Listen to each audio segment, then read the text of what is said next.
우리 연말에 청소년 겨울 수련회가 참 은혜 가운데 잘 마쳐졌습니다. 많은 우리 자녀들이 참석을 했고 우리 부모님들의 서포트가 든든했고 무엇보다도 우리 교사들과 또 발런티어들이 정말 귀한 시간, 연말에 다 바쁠 텐데도 시간을 내서 같이 올라가 주셨습니다. 스프루스 레이크 가보신 분들은 그 시설을 아실 것입니다. 식당도 널널하고 숙소도 아주 좋고 또 모일 수 있는 홀도 결코 작은 공간이 아닌데 이번에 가보니까 우리 다음 세대들로 꽉 차 있었습니다. 식당이 비좁을 정도였습니다. 그래서 내년도 12월에는 좀 더 넓은 공간에서 할 수 있도록 아예 내려오면서 그곳에 가 계약을 하고 그렇게 내려왔습니다. 우리 다음 세대들이 주 안에서 연한 순과 같이 이렇게 성장하고 있는 모습을 보는 것이 우리 부모들에게는 참 최고의 기쁨입니다. 수고하신 모든 분들에게 감사를 드리고 또 지난 한 주는 새벽 날개 기도회가 이제 시작이 되었습니다. 레위기 PRS, Public Scripture Reading과 함께 저도 한 주간 같이 말씀 앞에서 여러분과 함께 이제 귀한 시간을 가졌는데 얼마나 참 성경 자체가 은혜가 넘치는지 모릅니다. 여러분, 설교 본문만한 설교가 없구나 하는 것을 다시 한번 깨닫는 시간이었습니다. 전에는 레위기를 읽으면서 성경에 이 책만 빠졌으면 통독이 쉬울 텐데 그런 생각을 좀 가끔 했었는데 이번에 제가 회개 많이 했습니다. 이 레위기가 성경에 빠졌더라면 어쨌을 뻔했을까? 큰일 날 뻔했다. 또 이번 한 달 장로회에서 섬겨주셔서 너무 든든하고 또 감동이 되었습니다. 장로님들이 이 앞자리에 먼저 나오셔서 앉아주시고 또 매일 없던 간식도 장로님들이 주머니를 열어서 이렇게 제공해 주시고 또 앞치마를 두르시고 언제부터인가 또 저 카페에서 봉사를 하셨습니다. 원래 새벽 날개라는 이 명칭은 시편 139편에 나오는 말이죠. 내가 새벽 날개 치며 저 바다 끝에 거주할지라도 주의 손이 나를 인도하시며 주의 오른손이 나를 붙드시나이다. 거기서 나온 말인데 첫날 참석한 인원이 139명이었습니다. 어쩜 이렇게 숫자가 일치가 될까? 너무 아주 기가 막혀서 소름이 좀 끼칠 정도였습니다. 그 다음 날인가 그 다다음 날인가 어느 권사님 한 분이 첫날에는 안 오시고 이제 다음 날인가 이렇게 오셔서 그 얘기를 들으셨나 봐요. 저한테 오셔서 목사님 실은 제가 첫날 나왔으면 큰일 날 뻔했습니다. 숫자가 안 맞을 뻔했습니다. 그래서 하나님께서 저를 이렇게 다음 날 나오게 해주셔서 아주 얼마나 감사한지 모릅니다. 제가 그 말씀을 들으면서 권사님이 첫날 나오셨으면 새벽 날개 그 위에 붙어 나실 뻔했는데 그 기회를 놓치셨습니다 하고 속으로 말씀드렸습니다. 이번 한 주가 또 기대가 됩니다. 왜냐하면 저는 이제 페루 다녀오는 시간인데 이제 우리 부교육자 부목사님들이 또 새벽을 인도해 주실 것이고 장로님들이 계속해서 섬겨 주실 텐데 지난 1년 동안 사실은 이 그 Public Scripture Reading 성경 공동체 성경 읽기를 우리 부목사님들이 1년 동안 잘 이끌어 주셨습니다. 사실은 저보다도 이분들이 더 전문가입니다. 그래서 이번 한 주도 여러분들 많이 나오셔서 한 해를 또 믿음의 창공을 이렇게 날아가는데 새 힘을 얻으실 수 있기를 바랍니다. 우리 옆에 계신 분에게 한 번 더 인사를 나눌 텐데, 지난 1월 1일은 너무 정신이 없었어요. 그죠? 그 전날 송구영신 예배가 있었고, 다음날 또 주일이었고, 그래서 마치 오늘이 꼭 새해 첫 주일인 것 같은 그런 느낌을 저는 갖고 있는데, 여러분은 어떠신지 모르겠습니다. 우리 좌우에 계신 분에게만 한번 인사하겠습니다. 해피 뉴 이어. 네, 새해가 밝았습니다. 새해 벽두에 우리의 조국 대한민국과 관련된 괜찮은 뉴스가 하나 있어서 여러분과 함께 나눕니다. 미국의 USN World Report지가 전 세계 200개가 넘는 나라 가운데 그런대로 좀 잘 사는 나라, 힘 있는 나라를 85개를 추려서 가장 강력한 순서부터 1위부터 85위까지 자리매김을 했는데, 그 중에 한국, 세계에서 가장 강력한 국가 서열 중에서 6번째가 되었습니다. 1위는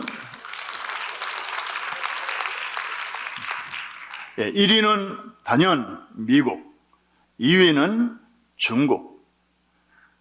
중국이 어떻게든지 미국을 좀 따라오려고 지금 애를 많이 쓰고 있죠. 3위는 그래도 러시아, 4위는 독일, 5위는 영국. 지금 이 기준은 3가지를 기준으로 했다고 합니다. 군사력, 경제력, 외교력, 이 3가지를 가지고 이제 매긴 것인데, 한국이 8위였다가 이제 2위 2단계가 상승이 돼서 6위가 됐군요. 그리고 프랑스가 우리 뒤에 있고, 일본은 또 우리 더 뒤에 있고,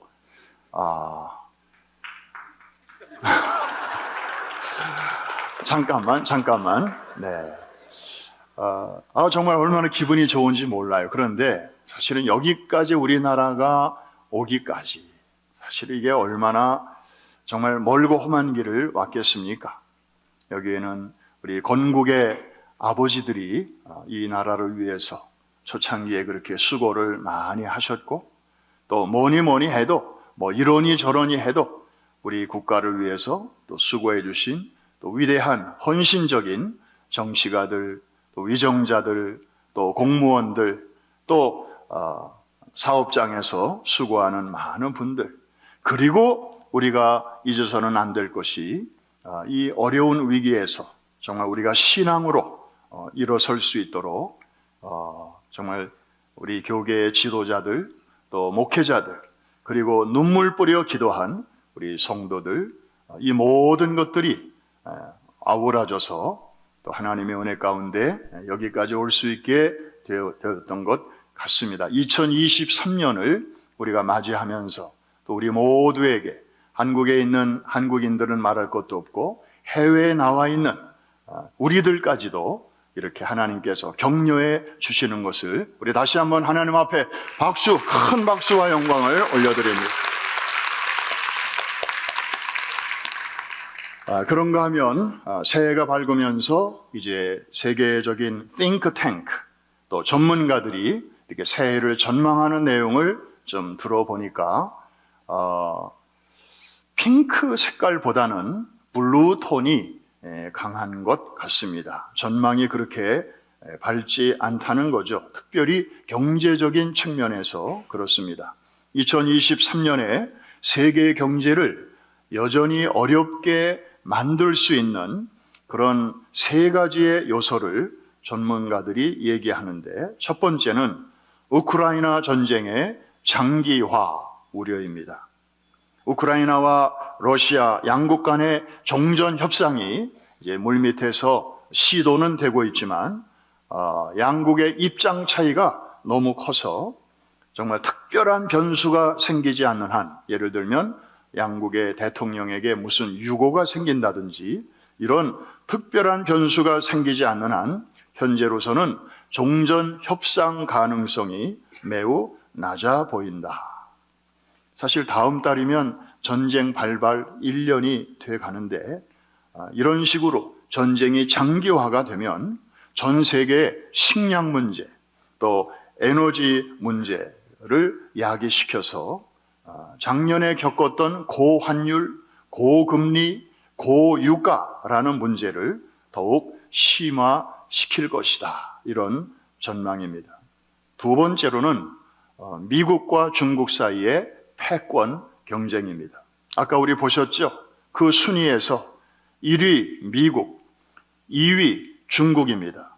이 두 나라의 이 피 터지는 전쟁, 어쩌면 이 전쟁은 우크라이나와 러시아 사태보다도 세계 경제에 더 심각한 악영향을 줄지도 모른다는 것입니다. 세 번째, 중국의 코로나 정책입니다.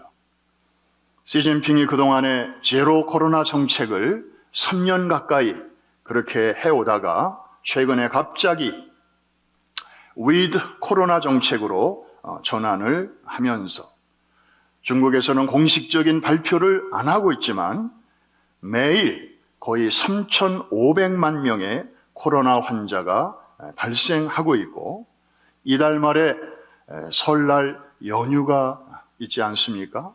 민족의 대이동이 있게 될 것인데, 그때를 피크, 정점으로 하면서 앞으로 3개월 후에는 중국 전체 인구의 80%에 달하는 약 12억 명이 코로나 확진자가 될 전망도 나왔습니다. 3년 전에 그랬던 것처럼 중국발 코로나가 다시금 전 세계로 확산이 된다면 이는 겨우 이제 회복기에 접어들어가는 세계 경제에 또다시 찬물을 붓는 격이 될 것이다. 이런 전망입니다. 여러분, 오늘날은 옛날과 달리 소위 지구촌 시대를 우리가 살고 있습니다. 옛날에 제가 어렸을 적만 해도 저 지구 저편에서 일어나는 일 우리 모르고 살았습니다. 알 수가 없습니다. 몰라도 괜찮았습니다. 별로 영향이 없었으니까요. 그러나 요즘은요, 저 한쪽 구석에서 어떤 일이 일어나면 그것이 금세 지구촌 전체로 영향을 미치는 그런 시대가 되었습니다. 게다가 오늘날 우리가 직면하고 있는 여러 가지 문제들, 기후 문제, 에너지 문제, 식량 문제, 이런 여러 문제들은 어느 한두 나라가 노력한다고 해결될 수 있는 그런 차원이 이미 아니고, 정말 우리의 해결 능력을 넘어서는 그러한 상황이라는 데 문제의 심각성이 있습니다.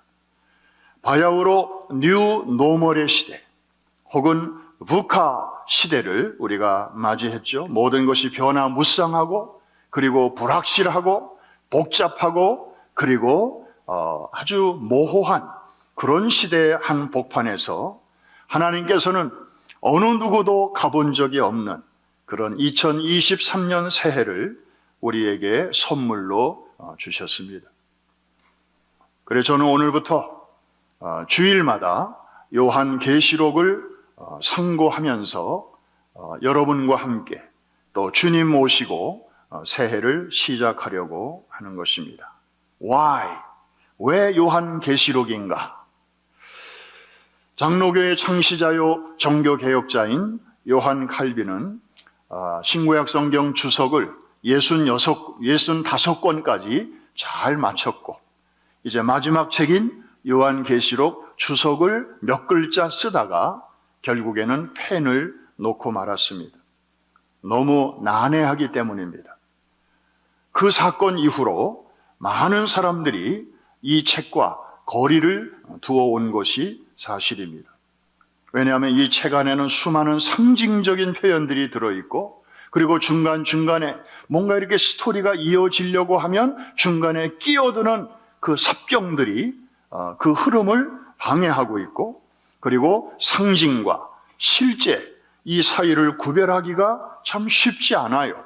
어떤 상징은 실제로 해석하다 보면 또 잘 안 풀리고, 또 실제인데 그것을 또 상징으로 풀다 보면 이렇게 얽히고 설키게 되는, 그래서 사람을 미치게 하는 그런 책이라는 별명도 갖고 있지 않습니까?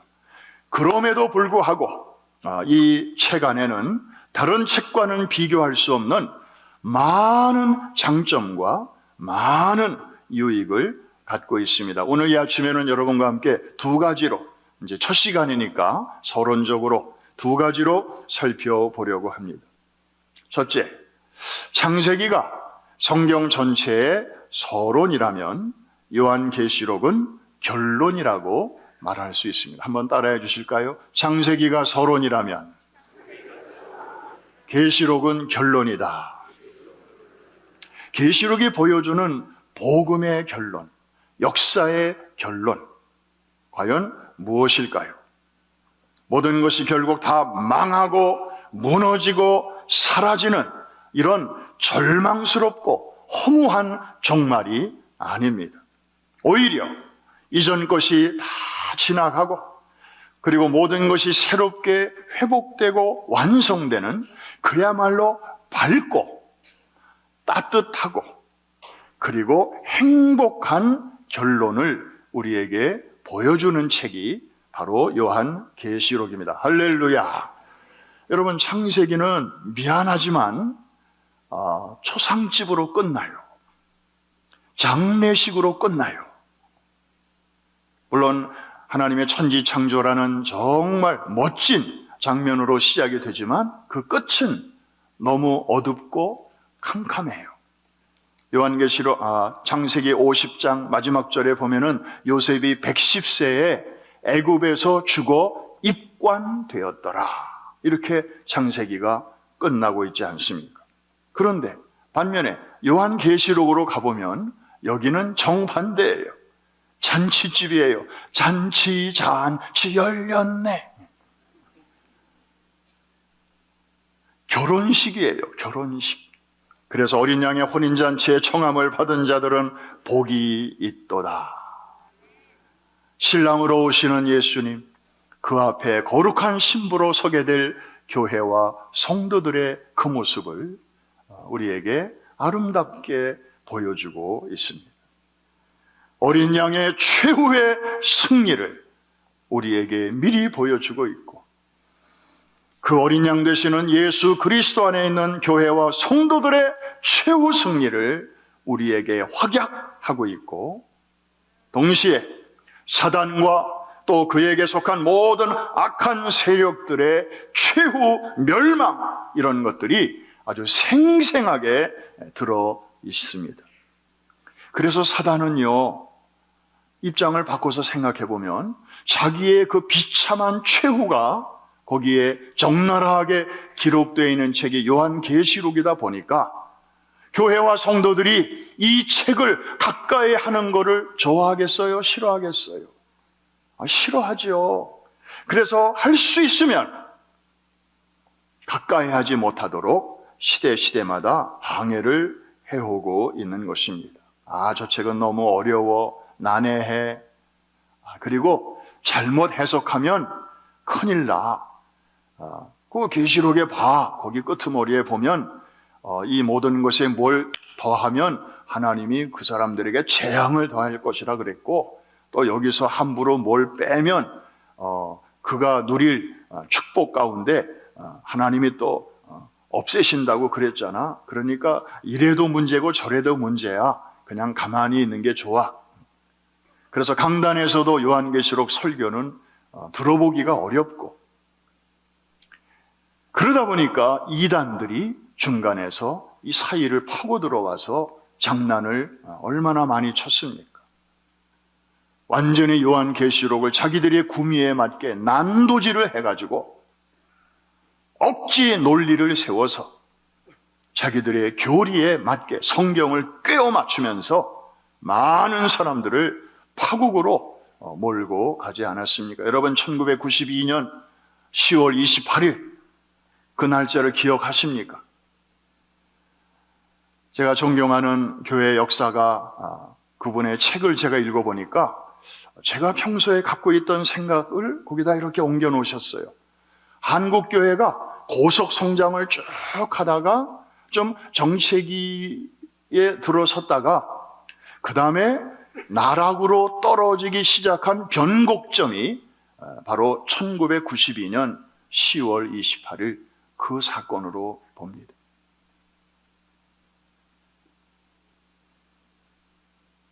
그날 다 휴고 된다고. 그래서 가족도 재산도 학교도 직장도 다 사표내고 자퇴하고 그리고 갖다 바치고 그리고 하얀 승천복 입고 그저 자기들 천국 가겠다고 그 장면을 한국의 공영방송 기자들이 들어가서 촬영을 하고 안방에 9시 뉴스 현장에 내보내고 기독교 신앙이 완전히 희화화되는, 저게 기독교였어? 교회가 저런 곳이었어? 사실 일반 사람들은 이단과 정통 구별 못해요. 그게 다 기독교인 줄 알아요. 기독교에 대한 매력이 완전히 땅에 떨어지는 그런 계기가 되었고, 그때 이후로 전도하기가 너무너무 어려워지게 되었습니다. 그래서 요한계시록은 더욱더 가까이 하기에는 너무 위험한 책으로 많은 사람들의 뇌리에 새겨지게 된 것이죠. 그러나 여러분, 우리가 그렇다고 해서 이 책을 멀리하고 그리고 읽지 않으면 좋아서 박수 칠 자는 하나밖에 없습니다. 왜? 그거를 그자가 노리기 때문인데, 바로 사단과 그 어둠에 속한 세력들이 아니겠습니까? 그러므로 모든 것이 변화무쌍하고 불확실해서 앞날을 예측하기 참 어려운 시대 속에서, 그런 시대를 우리가 만났기 때문에 오히려 복음의 피날레, 복음의 하이라이트, 복음의 결론을 명쾌하게 보여주는 이 요한계시록을 깨어있는 성도들은, 깨어있는 교회는 그 어느 때보다도 가까이 해야 될 줄로 믿습니다.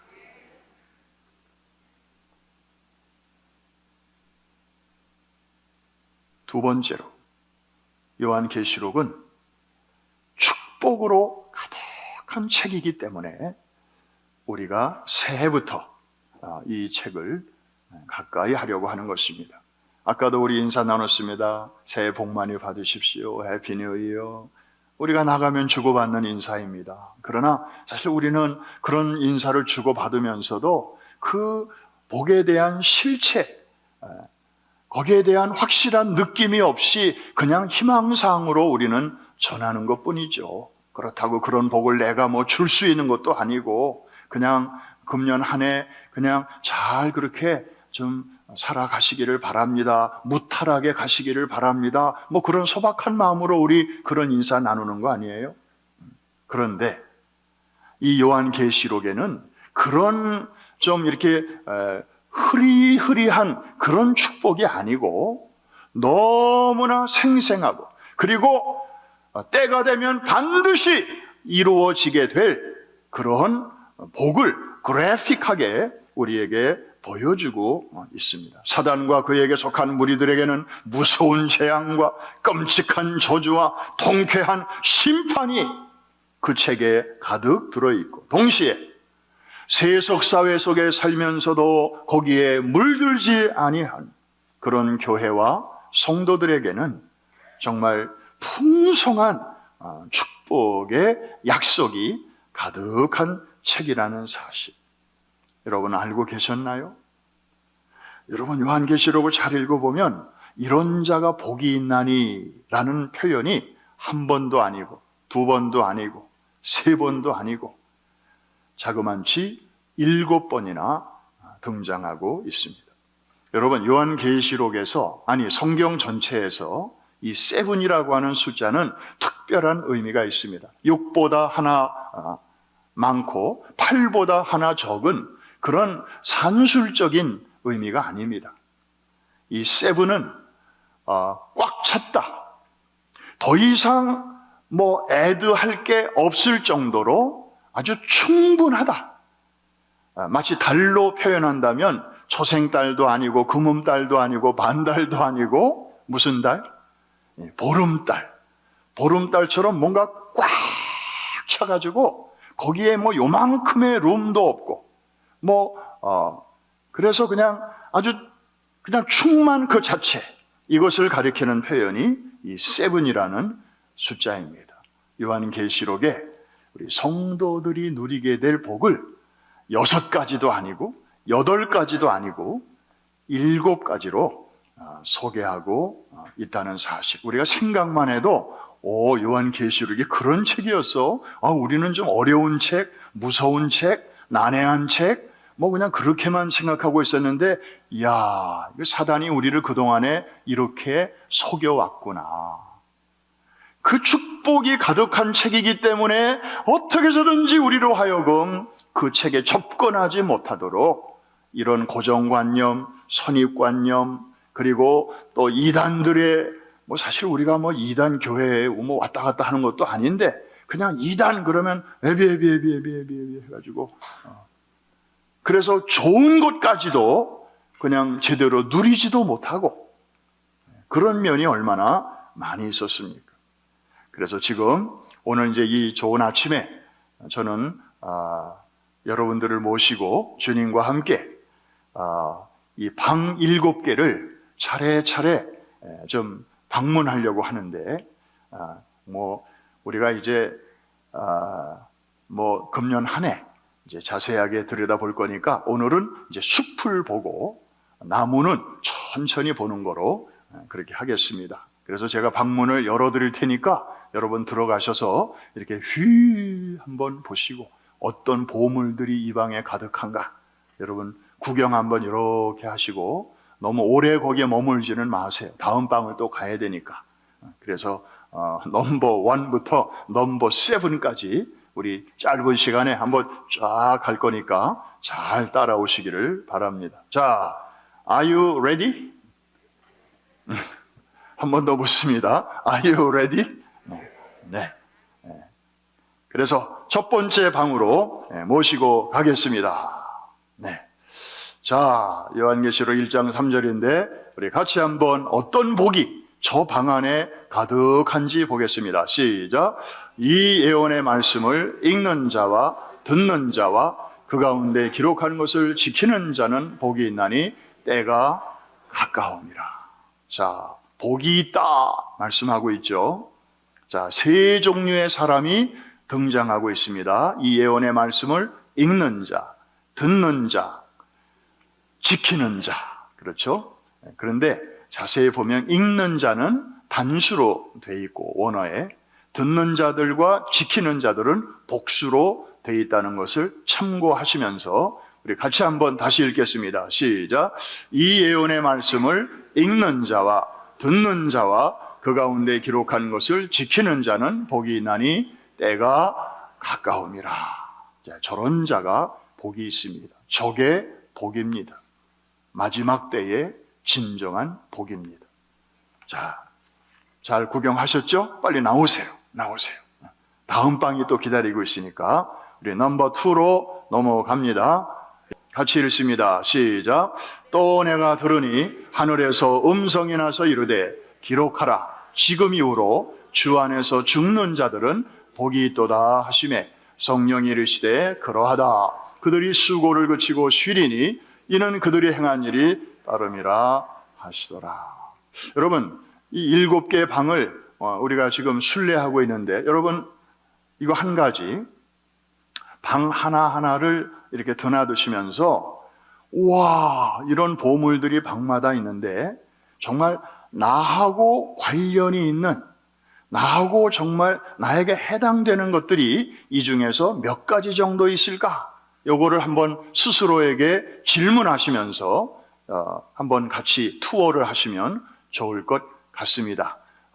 빨간 글씨만 다시 한번 읽습니다. 시작. 지금 이후로 주 안에서 죽는 자들은 복이 있도다. 자, 넘어갑니다. 세 번째 방입니다. 제가 문을 딱 열어드렸습니다. 같이 한번 둘러보십니다. 시작.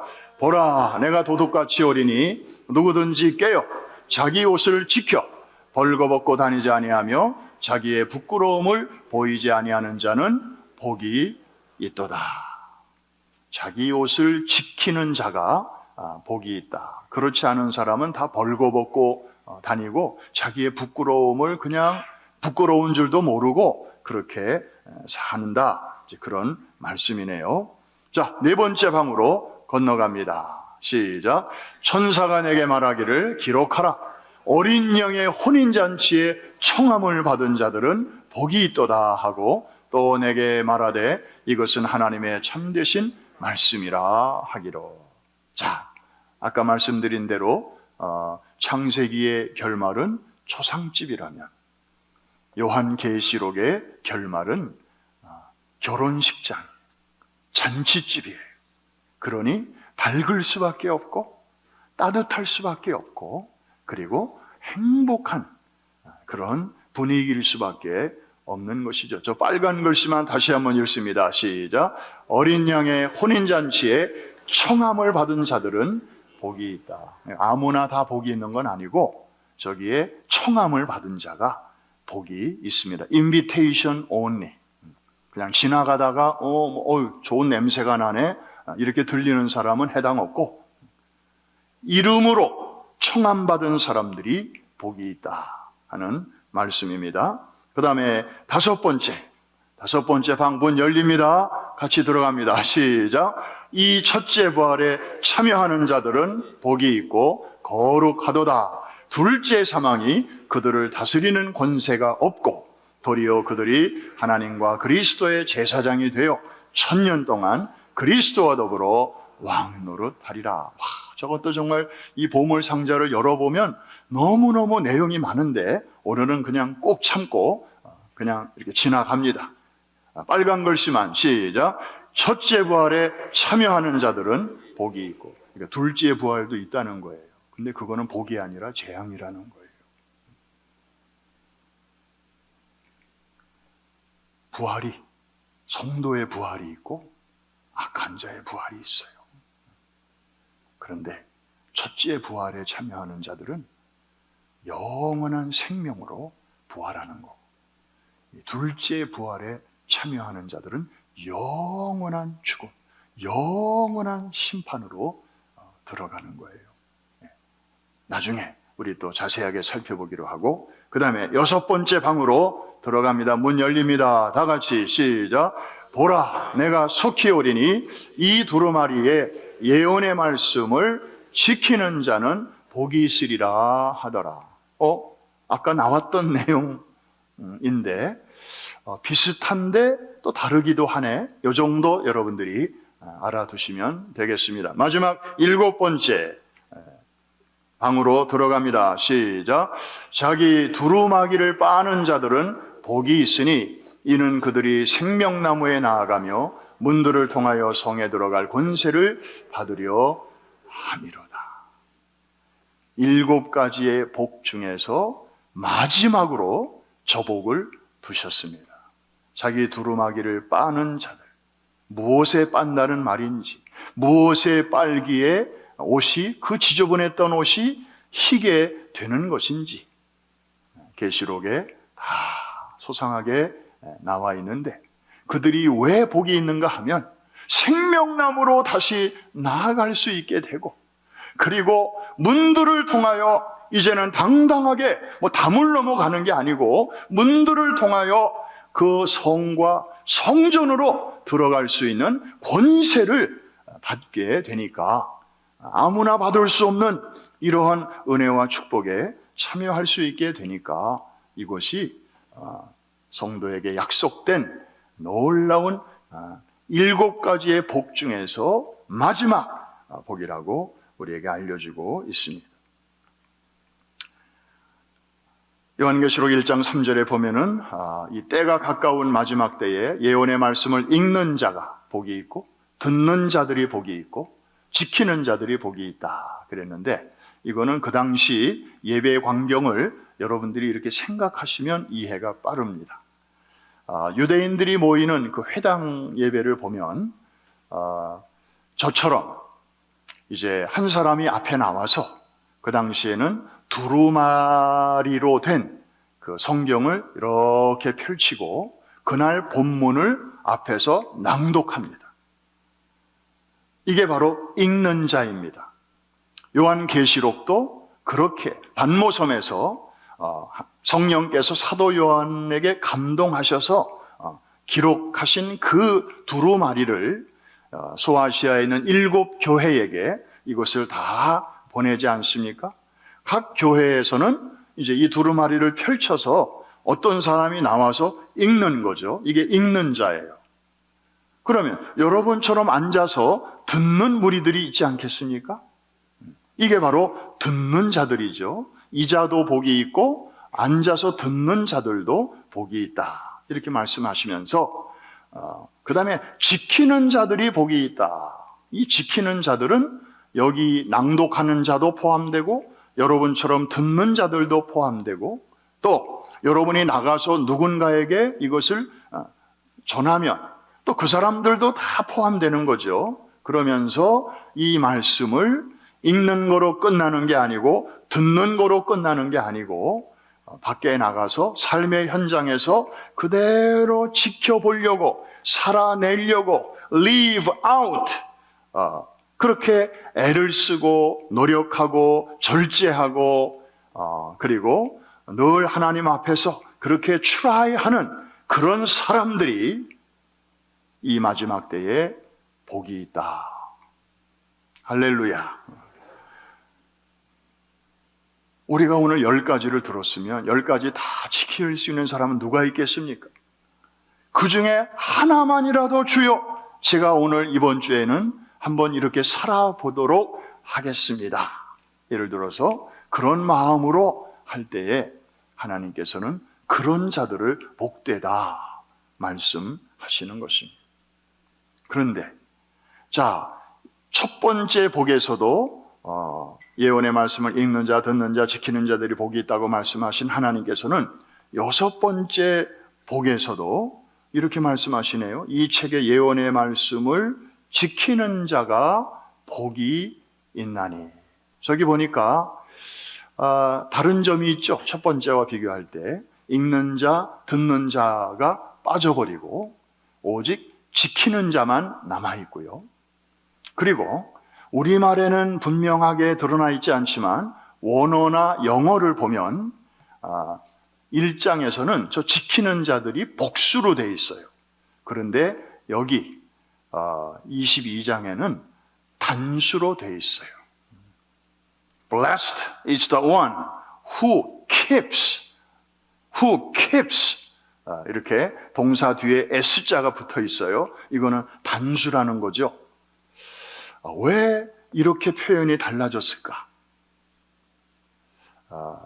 우리 주석가들은 이렇게 해석을 합니다. 첫째,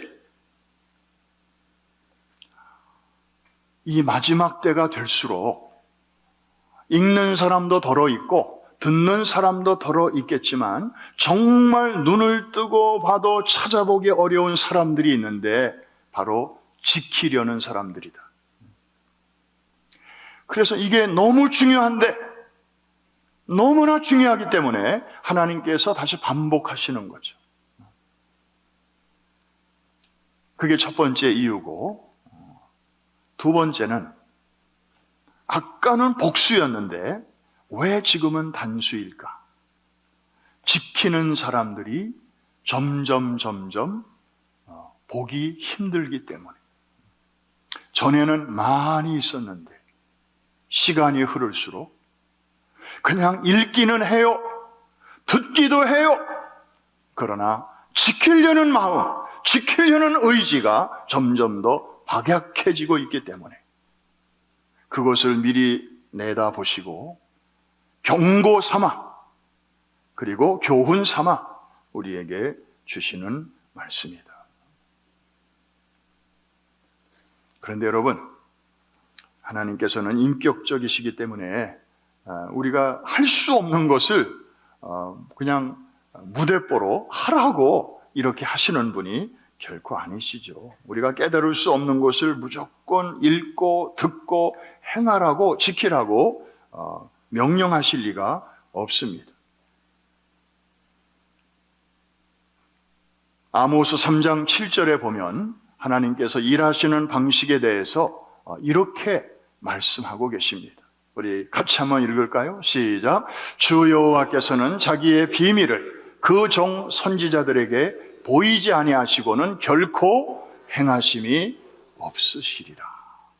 우리 하나님 이런 분이세요.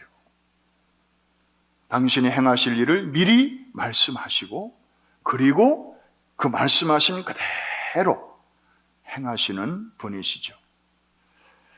그리고 우리가 도저히 죽었다 깨도 할 수 없는 것을 하라고 이렇게 우격다짐으로 우리의 등을 떠미시는 분도 아니하십니다.